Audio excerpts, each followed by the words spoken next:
মসজিদে নববী হজরত মুহাম্মদ সাল্লাল্লাহু আলাইহি সাল্লাম ওনার নিজ হাতে গড়া এই মসজিদে নববী মসজিদ, একটি মসজিদে নববীর হুবহু একটি জায়নামাজ নিলাম আমাদের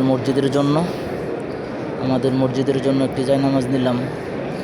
কত বহু হাজিগণের পায়ের ধুলাই জায়নামাজে আছে, মসজিদে নববীর ধুলাই জায়নামাজে আছে। ইনশাআল্লাহ সাথে নিয়ে যাবো আমাদের মসজিদের জন্য দেশে। মোটামুটি হুবহু মসজিদে নববীর সেম কালার, সেম ডিজাইন এই মসজিদে নববীর জায়নামাজের বিছনা।